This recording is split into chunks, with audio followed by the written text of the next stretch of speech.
Hi everyone.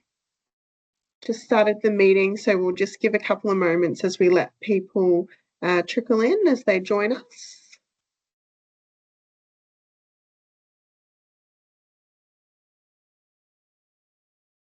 A few people coming in through the lobby at the minute.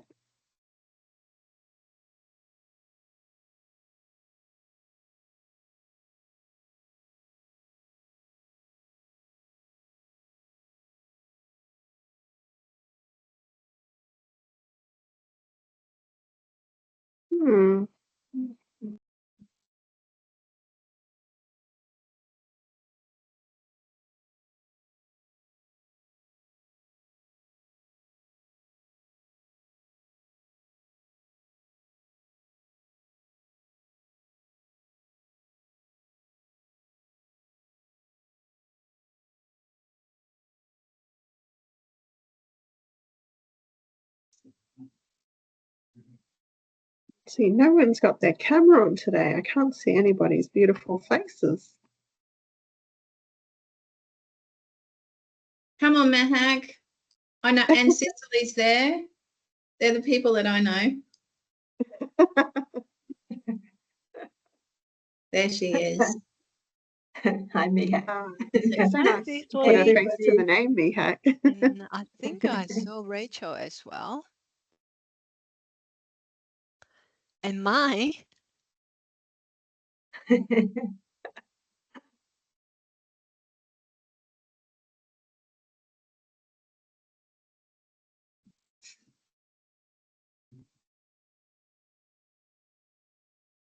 Yes. Anna is en route to the conference, actually, so we'll forgive her this time. We'll all have vertigo watching the bus moving. Just give it a couple more minutes and then we'll get started.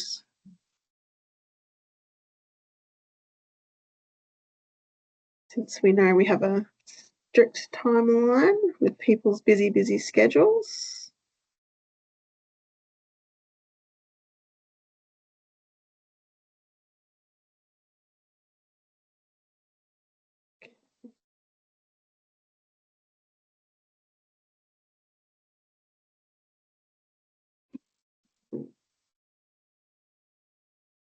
All right.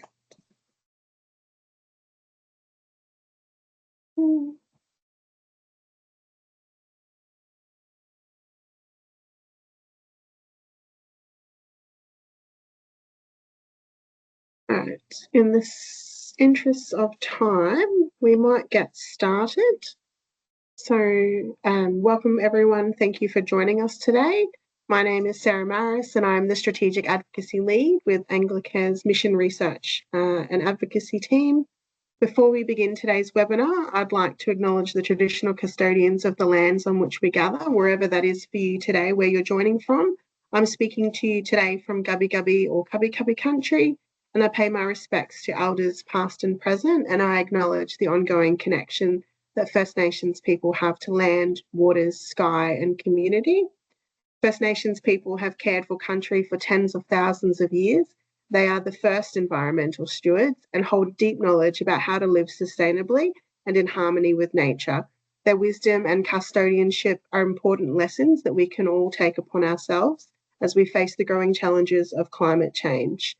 We recognise that sovereignty was never ceded. This always was and always will be Aboriginal land. Just in the interest of housekeeping, I'll just let you know that we will keep everyone muted during the presentation. There is chat option, obviously, for questions, and we will have a few minutes between each of the presentations, for question time as well. Just so you know, this webinar is being recorded, so just bear that in mind as well with whatever is happening in your backgrounds. That's always something to be mindful of. This is the second research forum of 2025 in a series facilitated by Anglicare's Research, Evaluation and Advocacy team. Online today we have Leanne Wood, the manager of the Research, Advocacy and Evaluation team. We also have Anna Stevenson, Senior Advisor, Research and Evaluation.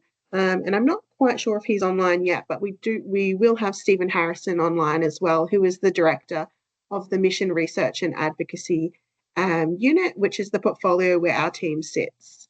The aim of these forums is to showcase the findings of our Anglicare Southern Queensland research partners, as well as Anglicare's own research projects. And we hold these webinars 3 or 4 times a year with a range of different topics and projects. In today's webinar, our first presentation focuses on the findings from the ETHOS project, including real-world testing of an individualised heat health early warning system with Anglicare's home and community clients. And our second presentation introduces a research project funded through our very own Seed Grants program, one of our 2024 recipients. This research aims to highlight the ways to build climate resilience in residential aged care settings. So to introduce our first speaker, Associate Professor Shannon Rutherford from Griffith University. Shannon has a background in environmental science and is part of the leadership team of the ETHOS project. Her career has focused on researching the links between environmental change and human health and building capacity to understand and respond at local, national and global levels. Shannon has been involved in researching public health problems internationally on a range of topics, including pandemic risk communication, mosquito-borne diseases, coastal salinity and hypertension, and disasters and climate change governance. Over to you, Shannon. Thank you so much. I'll just put a timer on for myself because I can talk for a long time and I don't want to do that today. Thank you so much for the invitation. I'm really excited that I could present the work that we've done. We're coming to the end of our project, and so we've got some really interesting findings to share.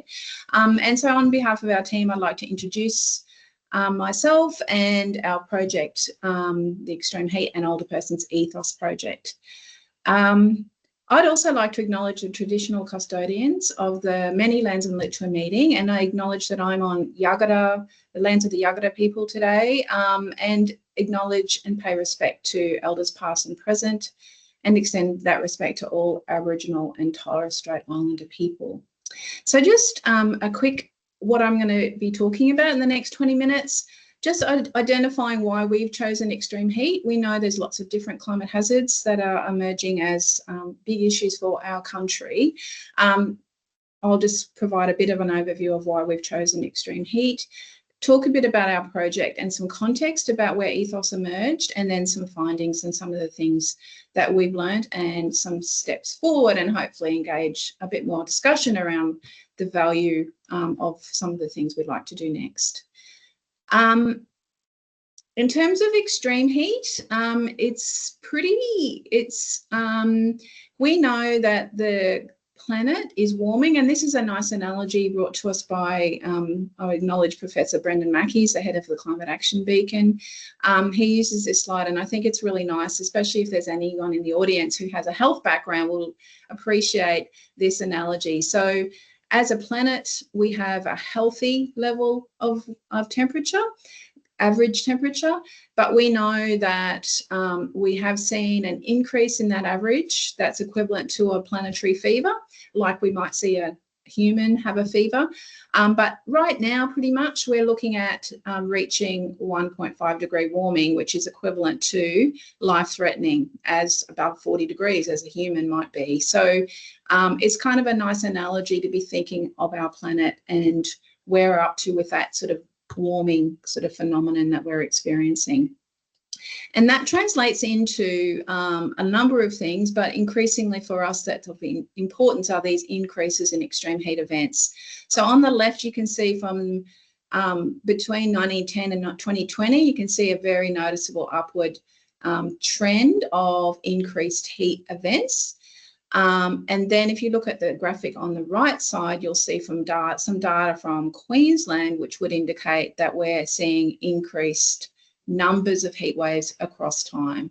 So it's very clear that we're experiencing this global warming through this change in extreme heat. And then if we have a look at what's happening next, which is a little bit scary, to be perfectly honest, and we look at the Queensland Government Long Paddock dashboard, which is a really great place to look if you never have. There is a whole section on heat and what the projections might be under the various emission scenarios.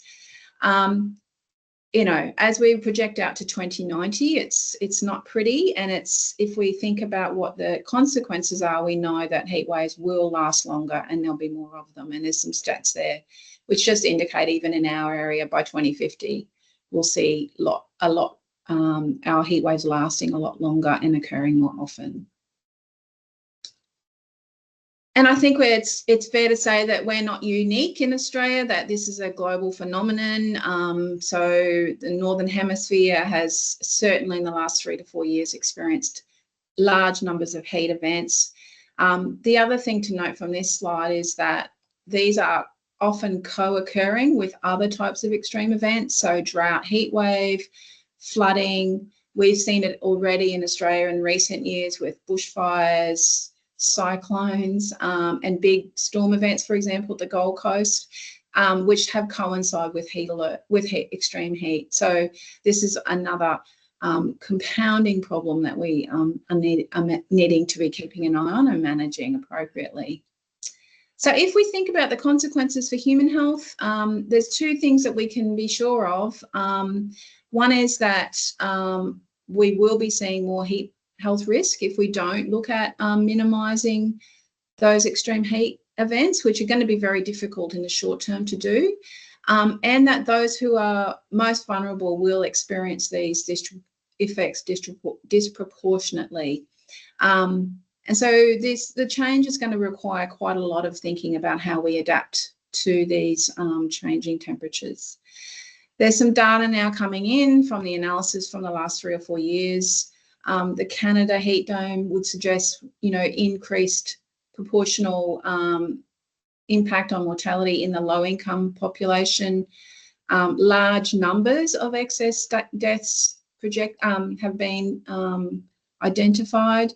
And the other thing that's interesting from the US data would suggest that this figure here is quite clear that while those heat mortality figures were bouncing around sort of a central kind of trend, there's been a massive upwards trend in the last 6 or 7 years.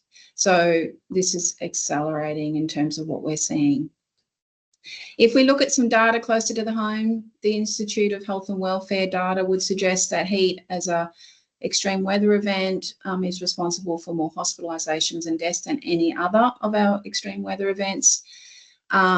And if we have a look at some of the demographics of who is attending hospitals, around 37%, which is important for this audience, were over 65.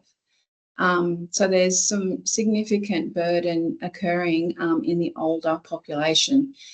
And if we look at some Queensland research, we do see that during heat waves, there's definitely an increase in ambulance call-outs, and that those increases occurred for at least 10 days post-heat wave. So we're thinking of this burden. We have to be thinking about how our healthcare will continue to be impacted. I think the other quick thing to point out is that the main contribution to the burden of healthcare that we see in terms of heat is in exacerbations of underlying conditions. So we know that if we are seeing this kind of fever in humans, if we have overheating, we think of the phenomenon as heat stroke. But if we look at the data, most of the healthcare utilisation is in exacerbations of underlying conditions. So a large proportion of what we're seeing in the healthcare system is from people who already have illness, and the extreme heat exposure is kind of tipping them into a significant event that requires hospitalisation, for example.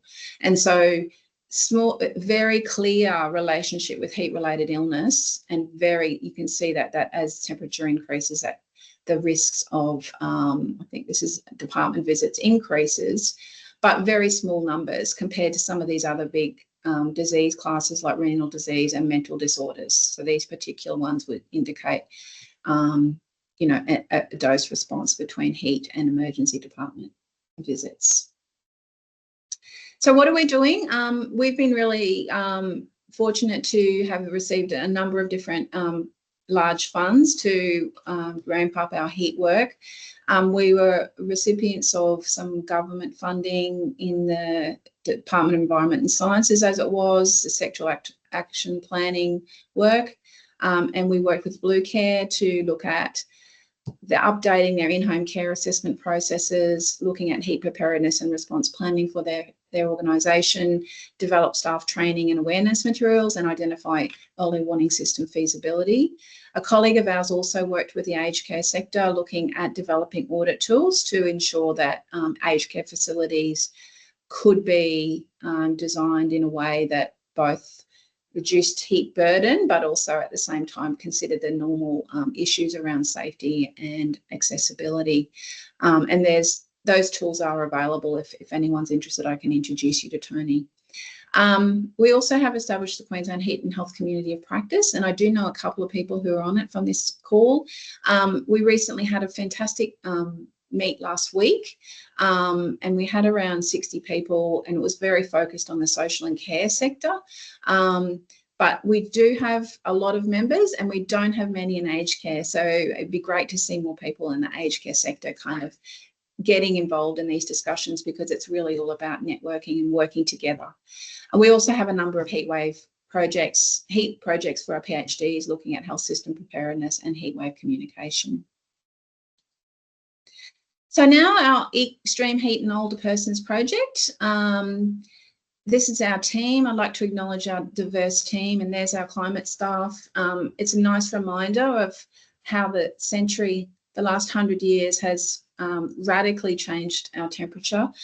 In fact, this was done by one of our phase 1 participants, and we saw her knitting it when we were in her home installing our equipment, and we commissioned her to do a number of these. So few people across Griffith have got these scarves. It's a nice reminder of why we're doing the work we're doing and how quickly things are changing. So we have a very interdisciplinary team. You can see some of the disciplines working there. We had a 3-year funded welcome project. We worked very closely with older people in our research group, as we call them research affiliates. So they were remunerated for their time and were and continue to be an important part of our team.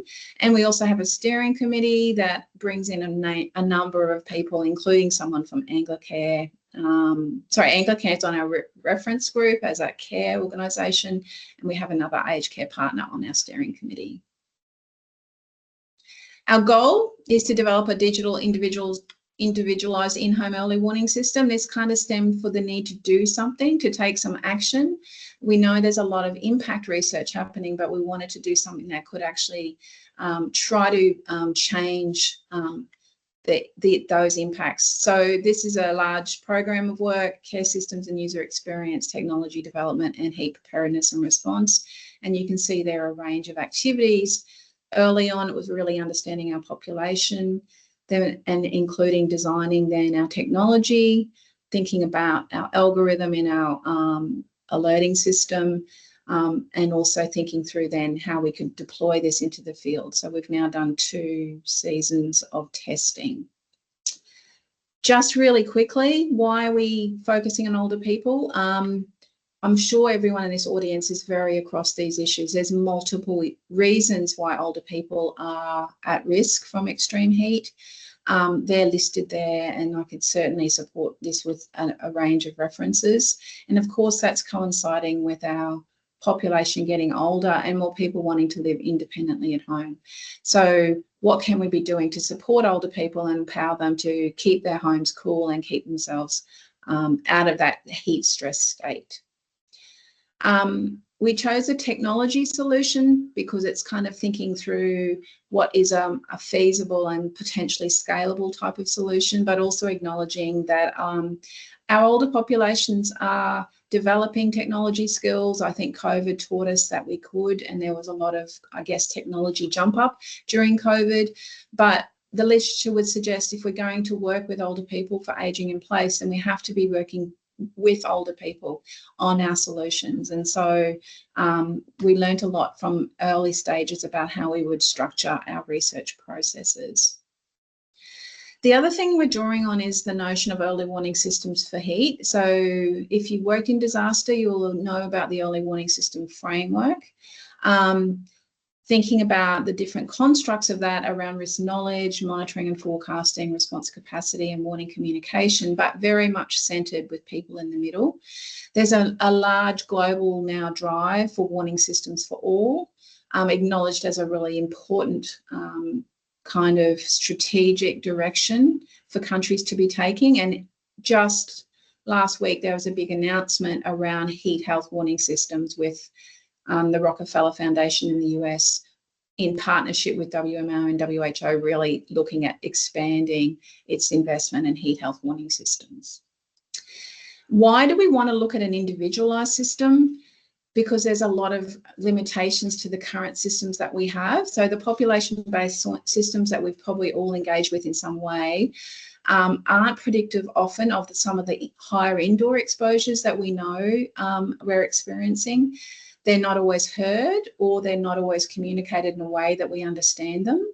So even if I had time to ask everyone in this room if they've ever seen a heatwave warning, it would depend on where you watched your news, what radios you listened to, what apps you had on your phones.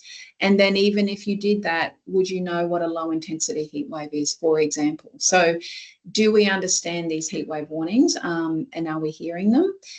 They also, of course, cannot consider the diversity of individual and often interacting factors. And we talked about a lot of those and how that's important for older people. So that's a sort of limitation. And the other really key thing that we've done in our system is tried to better tailor the cooling advice. So broad recommendations are made, which are not often understood.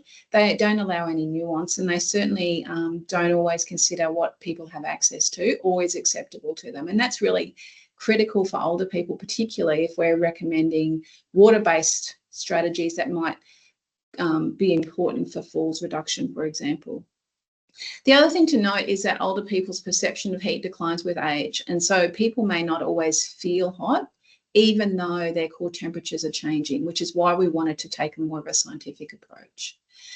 So this is how our system works in reality. So we have this little display unit here. We have 3 or 4 sensors around the house, 3 inside and 1 outside. On a 15-minute basis, we are sending temperature and humidity data to our algorithm, which is converting that into a core temperature prediction. And then that is displayed on the screen using a traffic light system. Our goals of doing this were to increase heat awareness, increase personal heat risk perception, improve heat preparedness, and change cooling behaviours. So it includes elements of both monitoring and detection, and then alerting people when their forecasted core temperature is likely to be a problem, and then providing a range of cooling strategies that are tailored for the individual. So we've pre-programmed this, so if someone said I don't have air conditioning, that certainly wouldn't appear at the top of the list. Or if someone said I don't have a cold bath and I wouldn't use it because I'm worried about falls, that would also not appear at the top of the list. So we're trying to blend the evidence from the literature plus what people tell us they would use or they have access to. If there's an alert, that comes on the screen, and then we recommend people do certain things as a result of that. In phase 1, we had a tablet-based system. In phase 2, we trialled an app, a mobile phone app display. This is just some of these screenshots from that. And you can see there that information that was previously there appears in different screens. We also included a pet safe part based on feedback from phase 1. So what have we found? And I know I'm close to the end. Survey findings. Key things here, we did a big survey of 547 older Queenslanders. Not a lot of people have a lot of knowledge that if they have an underlying condition, that they're more likely to end up in hospital during a heat wave. So there's certainly some knowledge and risk perception gaps here. We did get some data on how many people don't have access or do not use air conditioning as a really important source of cooling, so around 20% of the survey then. And the other key thing is how health professionals or care professionals are talking and having conversations with people. 23% of our survey had only been told, only 23% had been told by a health professional that their age makes them more at risk to heat. We've done a lot of world cafes to bring people together, and here's our trials. and this is where I'd like to acknowledge the support of a couple of our aged care partners for helping us reach in-home care participants for phase 2. This is just some demographics from across our 2 phases of our 2 summers where we've tested. We've done a lot of data collection, and I don't have time to explain it to you. We have provided information to the householder about their environment, and that's been really powerful for them, about helping them make good decisions about where in their house is hot, when they might want to leave, for example. We've demonstrated how our alerting system actually is occurring a lot more often than the bomb-related alerts, and that makes sense because older people are likely to be affected at lower thresholds. We've been able to demonstrate changes in awareness and heat preparedness, and there's too much information there to absorb. And we've also been able to indicate that there's been some change in cooling behaviours. I think the other important thing to note is that we've seen people use combination cooling and more strategic use of cooling. So they might wait until they see something increasing on their system before they do something, or they might understand their house patterns better and put their air conditioning on maybe in preempting when it was going to get really bad. So we see some really interesting cooling strategies reported. We also got a very high usability score in phase 1 when we were using a tablet. We haven't got the analysis yet for phase 2 when it was more of a mobile phone app. Here's some feedback. I just wanted to draw attention to this particular quote here at the end, which is also in our video if you get a chance to have a look at our website. I named the system Ethos Erica and felt like she was a caring person in the kitchen, moral support for that feeling that, yes, it really is hot, and gave me permission to turn on the air conditioning. So there's a sense in a lot of the older people we talk to about not wanting to use energy. You know, there's also a cost imposition, but also a sort of notion of frugality. I don't want to use something I don't need to use. So it's trying to encourage people to use it when they really need it. We've worked really hard to present the work we have in forums like this and in obviously scientific forums as well. So there's a number of different ways of presenting the material across different kinds of audiences, and they're all available on our website. So if you're interested in finding out more, you can certainly go there. And a series of videos, which I know that Anchor Care have used, and other aged care facilities have used for sort of trying to better improve the risk perception around and understanding why age might make us more at risk. I promise I'm nearly finished. Just some reflections. There does remain a low heat health risk perception in this age group. I think it'd be fair to say that heat awareness has increased because we've seen a lot more media interest, but I still see this notion that my friends and my partner are more more at risk of heat, but I'm not. So there's this kind of thinking cognitive dissonance issue going on. There's also some coincidence about reflections on healthy aging. I used to be able to do this stuff in the middle of the day in summer, and now I can't. So there's that kind of construct about heat and healthy aging. We also need to be better understanding who our at-risk populations are. It's not just older people, but particularly those who have chronic conditions. Who's having conversations with them about their heat health risks? How can they access advice, support and government subsidies? At the QPOT meet last week, we know there are some air conditioning subsidies for certain conditions, but we also know that they're undersubscribed. So are people getting that information and able to access those subsidies if they are available and eligible for them? We also know with this group there were some recruitment challenges, so we took a very conservative approach and we only included healthy older people because our modelling was only based on evidence from healthy older people.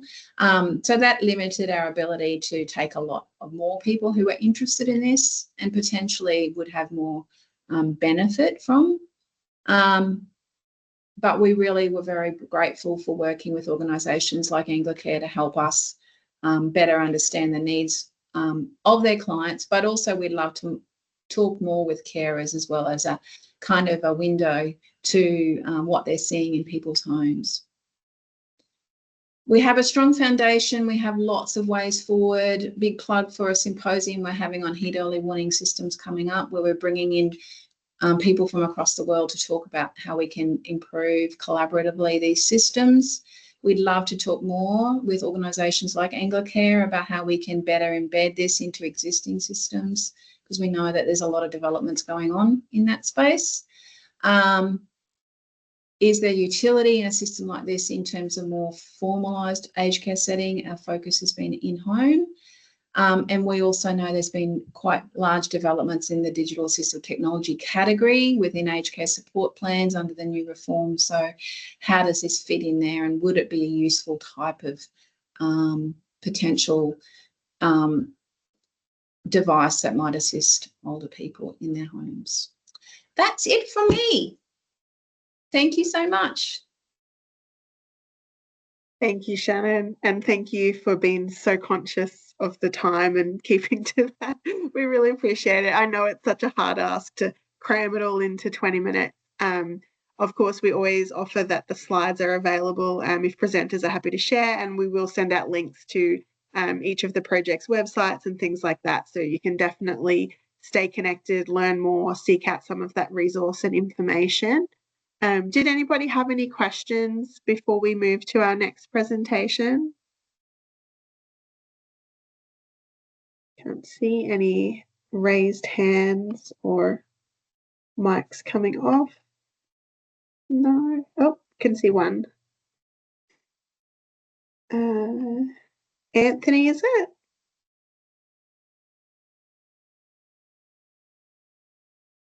We can't hear you, Anthony. You might have your mute.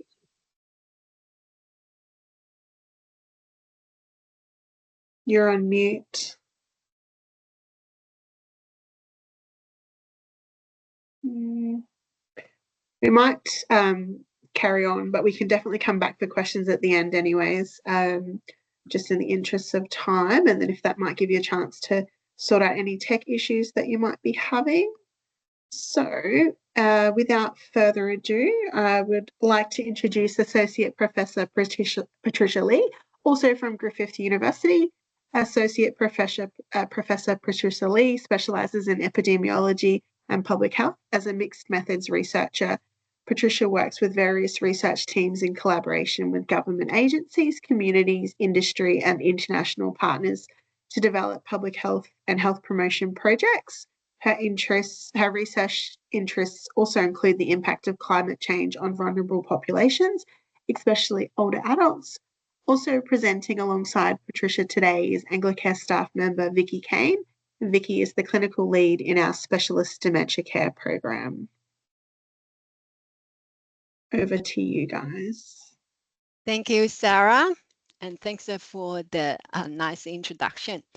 As Sarah said, my name is Patricia Lee. I'm an associate professor from School of Medicine and Dentistry, Griffith University. And it's my pleasure to present this collaborative research project. And here are my teams. And as Sarah said, Vicky is our ASQ partner, and Vicky is a dementia specialist. And later in this presentation, I would invite Vicky to share her experience. And on our team, we also got Dr. Connie Gan. Connie is specializing in climate change resilient healthcare systems. And we also got Associate Professor Richard Oley. Richard is an aged care expert. With their expertise, I'm sure that they would all make valuable contributions to our project. And the project is titled as Assessing Climate Change Vulnerability and Exploring Adaptation Strategies for Senior Residents of Aged Care Facilities in Aged Care Southern Queensland or Anglicare Southern Queensland, or ASQ, and we would like to acknowledge ASQ's funding support. Prior to our application for the ASQ SID grant, I have been leading a similar project on this topic, but focusing on senior people living in the community. And that's why the previous project motivated us to explore further and enable us to develop further understanding of the climate change impact on senior people in aged care settings. And I would like to acknowledge traditional custodians of the land where we are all meeting, and pay my respect to elders past and present, and extend our respect to all Aboriginal and Torres Strait Islander people. The background. Climate change is real. We have all experienced extreme weather events, and they are getting more frequent, intensified, and even more damaging. And these events are like cyclones, although cyclones are relatively uncommon in southeast Queensland. Severe storms, floods, heat waves, bushfires, and these events pose serious threats to population health. Older people are particularly vulnerable due to their age-related health conditions, chronic diseases. As Shannon mentioned, the climate vulnerabilities can be exacerbated for people with underlying health conditions. And also their reduced mobility, social isolation, especially for those who are living alone. Apart from climate change, global population aging is another major public health challenge. And that's why it is important to address the vulnerabilities and specific health needs of older people. And literature suggests that community-directed adaptation can meet the needs of older populations and help disseminate the strategies identified in their own communities.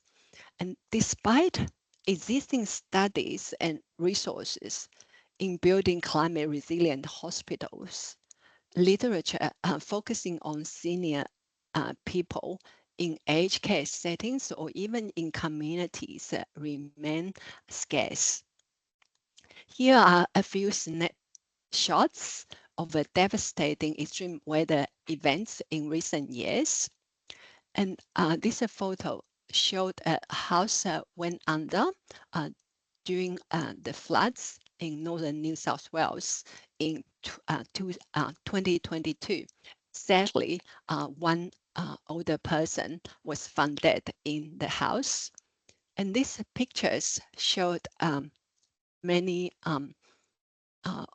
senior people were evacuated in aged care homes during Lismore floods in 2022 and the aftermath.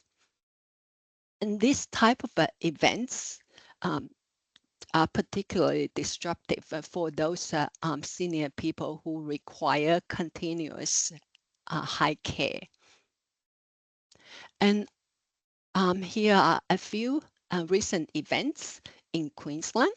Bushfires in 2019, 2020. And bushfires can be very harmful to older people with respiratory conditions. And some aged care residents were evacuated in an aged care facilities in Yaranga, Brisbane. And the most recent event, widespread flooding in Hervey Bay, caused by Cyclone Alfred in March this year. And before I move on to the next section, I would like to invite Vicky to share her insight into her joining this research project. Thank you, Vicky. Thank you, Patricia. Good morning, everybody. So I'm just furiously writing down scenarios that I've experienced and witnessed over the last few years. So I've been involved in aged care in one form or another for the last 40 years. So certainly seen the impacts in residential and community. So we're now starting to see the actual follow-on from the 2022 floods, for example, in northern New South Wales, where we have our first resident that's referred to our specialist dementia care program, who was actually in the Lismore floods in 22 and now has severe PTSD superimposed on his dementia. And it's directly related to the floods because of the homelessness. So, you know, that alone is quite distressing. We've also seen in the cyclone that we had in March here on the Gold Coast, where we had little things that people don't consider, where we've had elevators that have gone down and they've been out for up to 3 weeks. So you then have an increase of isolation for residents who can't actually get out of their rooms or out of the floors. So it leads to isolation, it leads to increased depression, it leads to increased lack of mobility. So we've got that. And I've just spent the last week in Hervey Bay seeing the same follow-on. Now, for myself, staying in a motel that still the lifts are out from March. For myself, for somebody who's mobile, in the same building, which is a 5-story walk-up, there's an elderly lady who lives on the top floor. And they don't look like they're getting their lifts fixed for another 12 weeks. So they're just 3 examples of the elderly being impacted due to climate change and natural disasters that I'm witnessing myself. Thank you, Vicky. Vicky's presentation has summed up the rationale of our project very well. And therefore, the aim of this project is to address the vulnerability to climate change related health impacts among senior residents of aged care facilities and explore adaptation needs to increase their climate resilience. There are a few objectives developed to address the overall aim. So they are to engage relevant stakeholders in addressing climate change related health risks and major challenges facing senior residents, and assess existing resources and adaptive measures capacities in response to extreme weather events or emergencies in aged care settings, and address issues and needs in strengthening the climate resilience of ASQ aged care facilities, to explore global and local studies on measures and strategies suitable to mitigating climate-related impacts on older populations. And these measures or strategies would help us facilitate strategies or measures suitable or meeting the needs of our stakeholders, and empower stakeholders to prioritize the needs of aged care clients and staff, and co-design actionable strategies to enhance their climate resilience. And our methodological approach, this project would utilize a mix of quantitative and qualitative methods to collect and analyze data. And we would also employ a co-design. We would also include a co-design component in our project. The co-design is a collaborative approach to engage relevant stakeholders, such as aged care residents, ASQ staff, caregivers, facility managers, and the residents' family members in identifying the common concerns and health-related issues in order to achieve a collective priorities. And this approach is particularly crucial to ensure the sustainability of the project. And in terms of the quantitative methods, our in our previous project, we have identified a few common domains of the vulnerability assessment tools. And so based on the findings that we are hoping to develop quantitative vulnerability assessment and survey tools for the aged care for the residents of our collaborating aged care facilities. And also, we would use some qualitative methods such as in-depth interviews and the focus group discussions to collect qualitative data enabled to explore further understandings of the issues. And our collaborating ASQ aged care facilities are in the 2 regional cities, Toowoomba and Hervey Bay, and that's why I presented the pictures of the devastating event in Hervey Bay in the background. And our research team would also work with 2 participating facilities to identify their established partnerships or networks and seek available resources and expertise. And we would like to develop multi-sectoral collaboration in addressing their senior residents' needs. As a small project, it is important for us to identify existing resources and networks in order to maximize our research outcomes. And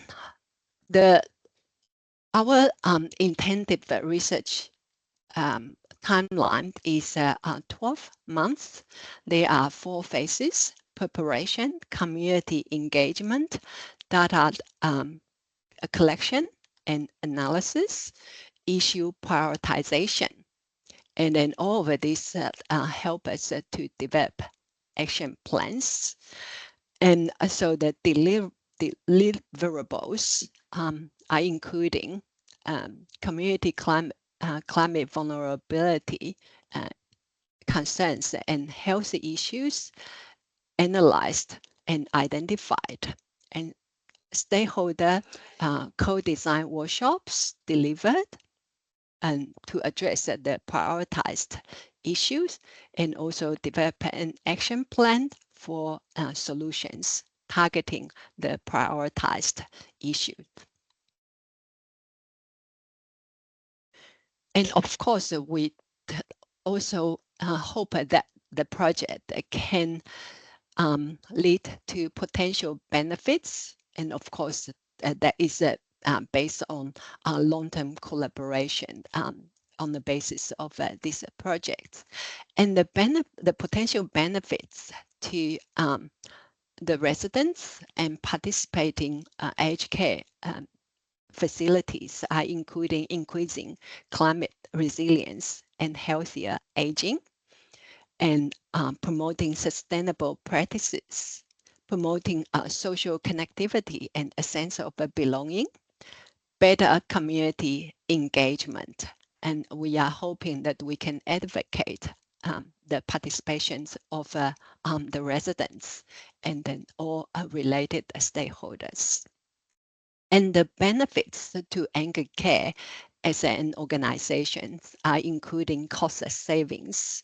This will be relying on promoting sustainable practices and healthier residents, which can lead to reduction of overall costs. And reducing carbon footprint, this is a long-term goal, improving climate-related emergency responses, and increasing corporate reputation, if all of the goals are achieved. And it is also crucial to consider long-term viability in facing population aging and environmental challenges. And as I mentioned, this was the previous project.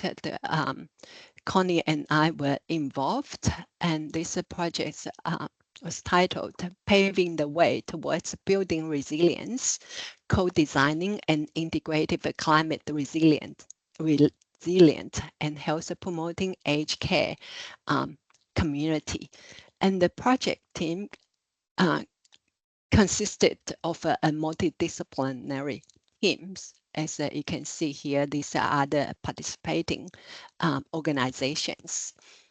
And once again, as a small project, that we would like to maximize the project outcomes, and therefore we recruited the 2 master's students to undertake sub projects. One is a climate change related health vulnerability assessment tools for elderly population. And the author was Pratik Sohalia. And based on Pratik's research, so we are hoping that we can develop vulnerability assessment survey tools for this project. And secondly, this project, how a community-based aged care organization is collaborating with food rescue organizations to redistribute food for clients vulnerable to food insecurity, a case study. And this study was completed by Rachel Meadows, and she is our current research assistant. And this Rachel's project particularly investigated how community-based organizations can collaborate to target important health issues impacting older people, including food insecurity, and as well as sustainability issues, sustainability issues, food waste. And that studies that did have a very interesting findings, and Rachel now is writing a manuscript for publications. And I don't think I have enough time to go through the key findings of our main project. And our main project found over these important themes related to climate change impacts. And these are all interrelated themes, uncovering a lot of struggles and issues among older people living in the community. Importantly, many of them have cost concerns because they don't have stable incomes, and then many of them can't even afford buying a fan. So they suffer quite a lot during heat waves. And apart from that, and many residents also have a PTSD because of the previous storm or flood events. And sorry for not having enough time to go through this. And in summary, we are all aging every day. It is important that we all take our part and work together towards building a climate resilient and sustainable future for ourselves and for the future generations to come. Thank you. Thank you, Patricia. And thank you, Vicky, as well, for your insights into residents' experiences in that presentation. We do have a couple of hands up, so we'll flick over to some questions. Everyone who wanted to, excuse me, ask a question should be able to unmute themselves. If you can't, you can pop it in the chat, and I can read it out for our presenters. But Anthony, are you able to unmute and ask that question that you had from earlier?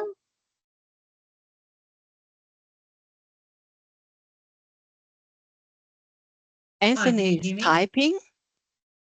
I can see you're unmuted. Yeah, are you?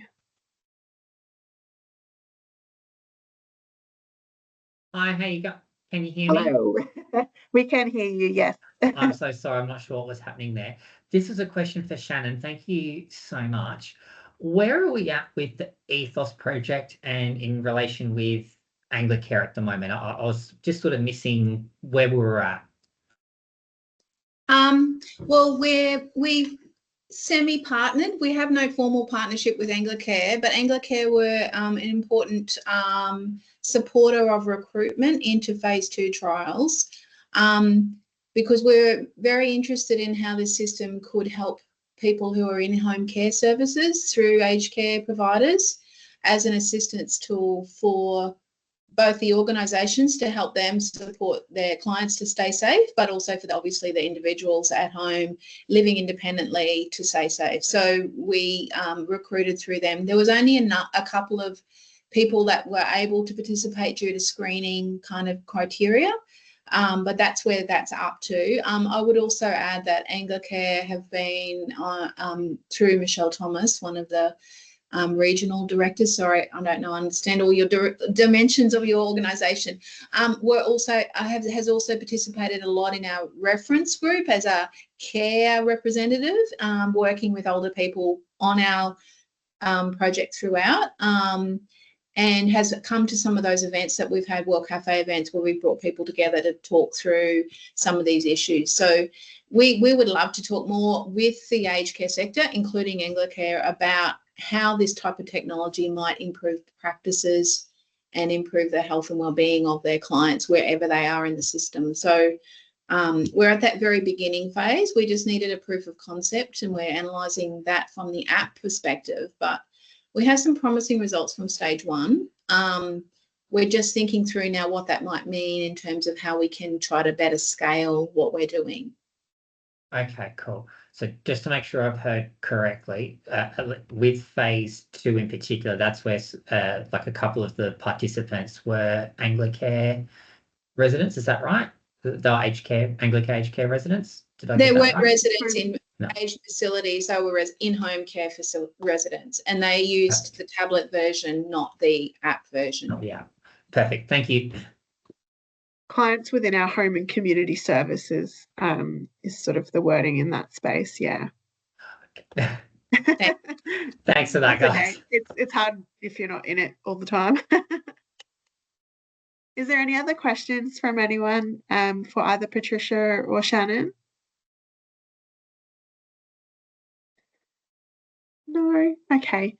Well, I'm going to do a shameless plug. I'm going to pop into the chat the LinkedIn page that we have for our research evaluation and advocacy team. We do share a lot of project updates across all the various projects that we are working on, as well as a lot of our advocacy and different things in the various spaces that we work. So please go and give us a follow.